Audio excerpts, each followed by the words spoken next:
চুলাতে তৈরি করা যাবে এরকম একটা কেক শেয়ার করছি আজকে আপনাদের সাথে।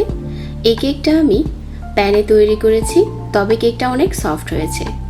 অল্প সময়ে আর অল্প উপকরণে এরকম একটা সফট কেক চটপট বানিয়ে নিতে পারবেন। আর কেকটা সম্পূর্ণ চুলাতে তৈরি করেছি, তো চলুন তাহলে তৈরি করতে থাকি।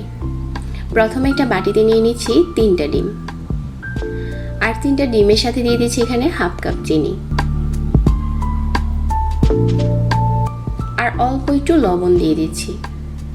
তারপর একটা ইলেকট্রিক বিটার দিয়ে বিট করতে থাকছি যতক্ষণ না এই মিশ্রণটা ফুমে পরিণত হচ্ছে।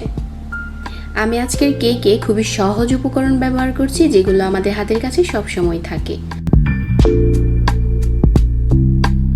বিট করতে করতে একটা সময় দেখা যাবে ডিমের মিশ্রণটা অনেকটা ফুম হয়ে গেছে। ঠিক ওই পর্যায়ে হচ্ছে আমরা বিট করাটা বন্ধ করে দিচ্ছি। আর এখানে নিয়ে নিচ্ছি হাফ কাপ ময়দা, 1 চামচ বেকিং পাউডার। তো এই শুকনো উপকরণটা অল্প অল্প করে চেলে মিশিয়ে নিতে হবে। তো এখানে অনেকের হাতের কাছে ইলেকট্রিক বিটারটা থাকে না, চাইলে হ্যান্ড বিটার দিয়ে করতে পারেন, তবে ওই ক্ষেত্রে সময়টা অনেক বেশি লাগবে। আর আজকাল বাজারে ইলেকট্রিক বিটার অনেক কম দামে কিনতে পাওয়া যায়। কেক তৈরি করার জন্য ইলেকট্রিক বিটারটা খুব জরুরি। তারপর অল্প অল্প করে চেলে ময়দাটা মিশিয়ে নিচ্ছি। একই পাশ থেকে ঘুরিয়ে ঘুরিয়ে মেশাতে হবে। আর ময়দা মেশানোর সময় কোনোভাবেই তাড়াহুড়া করা যাবে না, আলতো হাতে মিশিয়ে নিতে হবে। তো আমার এখানে পুরোটা ময়দা মেশানো হয়ে গেছে, আর কেকের মিশ্রণটা এখন অনেকটা ঠিক হয়ে গেছে। তো কেকটা যেহেতু প্যানে তৈরি করব, প্যানে আগে থেকে আমি বাটার পেপার বিছিয়ে দিয়েছি, তেল ব্রাশ করে নিয়েছি।